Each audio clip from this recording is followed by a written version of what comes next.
This is Mech 94, and today I'll be comparing the Glock 43 and the M&P9 Shield, both subcompact 9mm. I start off with the Glock and what it comes with in the box.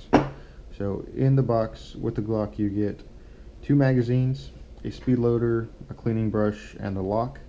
And with the M&P 9mm Shield you get 2 magazines and a lock, and I think that's it. And they come in, MP9 Shield comes in a cardboard box, so pretty basic, and your Glock comes in your normal Glock box, so a little bit better box. Put that back. Okay. And now, and its magazines, they are 2 magazines, both 6 rounds with viewing windows in the back. One is a flush fit magazine, so it goes in and fits flush with the butt of the gun, and the other one is a 6 round also, but it has an extended pinky base, so you can get a good grip around the base of the gun versus the flush fit, which you can still wrap around, but it's pretty small, so your finger kind of slips off the bottom there. So I like the pinky extension. It gives a lot better grip, a lot more control. And on the M&P Shield, it comes with 2 magazines, one flush fit like the Glock, so it fits down there again, a little bit small, so your pinky might slide off if you have large hands. And then a second one, which is an extended magazine, so that pretty much fits perfectly in my hand. So I have medium-sized hands, so if you have a large hand or medium hand, you would like that. And on the extended magazine, it also has an extra round of capacity, so this one holds 8 versus the flush fit, which only holds 7. Put those away. All right. Get the mags out of the way. Both these guns are unloaded. So now I'll compare the weights. Empty and start off with the MP9. It is 1 pound 2 ounce 2 3/8 of an ounce unloaded, and the Glock 43 comes in at 1 pound 1 1/4 ounces. So the Glock is lighter, but nobody carries an empty gun, so this is a loaded 8 round extended plate like I would carry it. Slides open, plus the one in the chamber, and that comes out to a loaded weight of 1 pound 8 7/8 ounces. And the Glock 43 with the pinky extension magazine and the plus one comes out to 1 5 1/4 ounces. So the Glock 43 is lighter, but it does have that 2 rounds less when carrying. But you can buy extended base plates, and they look like they're no bigger than this extended base plate, so you could go up to 7 or 8 rounds. And I think I've seen one with a plus 3, so you go all the way up to 9 rounds and not have much of a size penalty there. Now we can go with ease of disassembly. We'll start with the Glock. Clear it. And you just pull the trigger, pull the slider back a little bit, and the slider slides right off. So pull the spring out and pop the barrel out.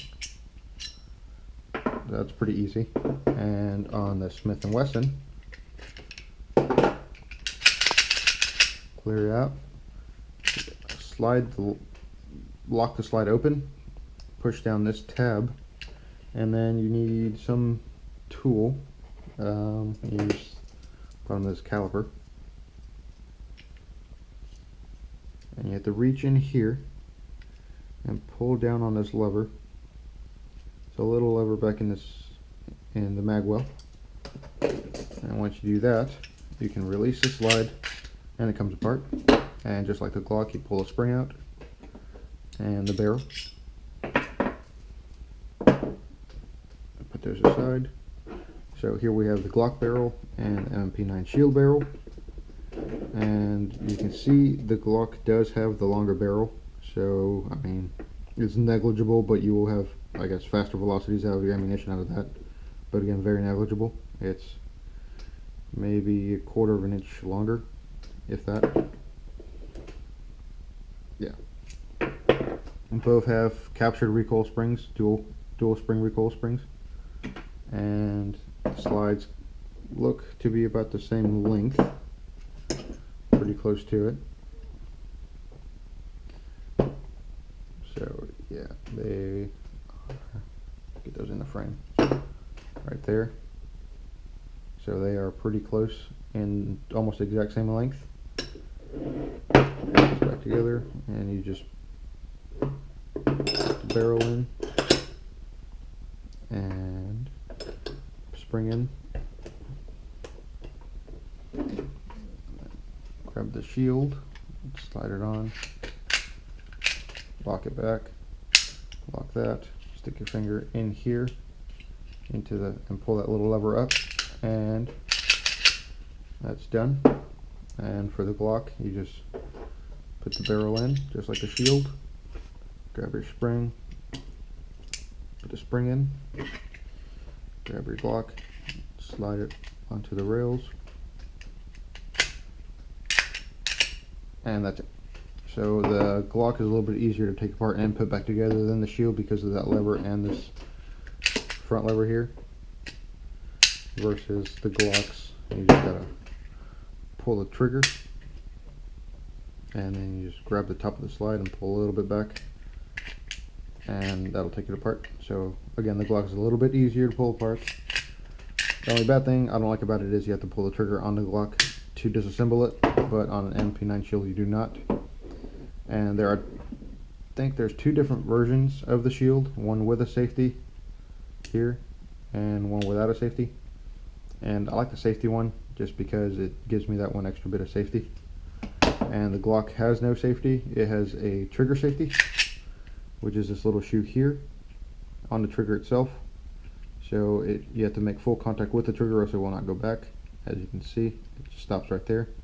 But if you pull on the middle of the trigger, the lock goes up and you can fire. Now on the sights of the guns, the Glock comes with the crappy, they're okay I guess, plastic sights. Not really my favorite. I replace mine usually with night sights. I have some ordered for this one. And on the MP9 shield you get steel sights, steel adjustable sights on the rear for windage. You can just loosen this little screw up top and move it side to side for your windage. And those are okay. They're painted with white dots, so they're pretty easy to see. They are not night sights, so I'll probably leave those on there since they're okay. On the Glock, it does have a round indicator, so there's a little one up here. Finger off the trigger. So when a round is in the chamber, there is right there on the side, right here, right next to the barrel, is a little nub that sticks out when there's a bullet in there. Pull that out. And when it's on empty, the nub goes back down, so it's flush. But when there's a round in, that'll be raised out so you know that there's a bullet inside the barrel. And on the MP9 shield, the round indicator is built into the top of the slide. It's a little cutout so you can see the back of the bullet. Just put that in there. There it goes. And it is just that little bitty hole in the back, and it's a little bit hard to see. So I like the Glock's round indicator a little bit better. Okay. Now on the triggers, you have the MMP shields, which is a two-piece trigger. It has a bottom and a top, which at the bottom is a lock, like the Glock's lock, except this one is on the bottom. And as you pull up, pretty short travel and pretty crisp break for a stock trigger on a gun. So look at that again. It travels about right there. So about 1/4 of an inch, maybe 1/8 of travel, and then you hit the wall. A pretty clean break. And now for the reset. It's not that loud. I like a nice audible reset. Now for the Glock. Just clear. And on the Glock, again, you have to push the lock in, and it's got about the same trigger travel as the shield, and again, a good clean break. For the reset, a good loud audible reset. I like that a lot better on the shield. Now for the size differences between the Shield and the Glock is just a right there to where the slides are on top of each other. The Glock is a little bit shorter, about maybe ½ an inch shorter than the Shield, as you can see. They are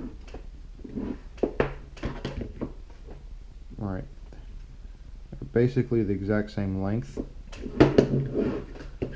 It's just the Glock does have a shorter grip on it, so it's a little bit easier to conceal. They both fit in the pocket pretty easily. So if you want to pocket holster these, or belly band, or in the waistband, they would be pretty easy to conceal.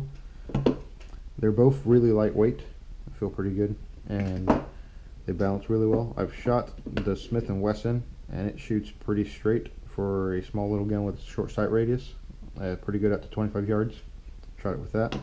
And also the Glock, about the same. They shoot about the same. And there is no Picatinny rail or anything, but they do make lasers that will fit the trigger guards, so you can get a laser or a flashlight and put it on there. I'm probably going to be doing that with both of these. And like I said, these are pretty small guns since they are so compacts. So I'm compared to, say, a Glock 34, which is a full size, or consider that full size, just a little bit longer than a 17. So you can see it's a pretty small gun, so it's pretty easy to conceal versus a full size. And here it is versus one of the most popular Glocks, which would be a 34, 19 I mean. So you have your 43, and like I said, it's just a lot smaller than the 19, which is carried by a lot of people. And you can see here where the M&P Shield is also a lot smaller than the 19. Pretty good size, so it's a little bit easier to conceal. And on the thickness, let's see, a Glock 19 comes in at, zero that out, a little bit over an inch, so it's at 1.004. And on the slide of the Shield comes in at 9.48, and on the 43 comes in at 866. So the 43 is thinner on the slide part of the two.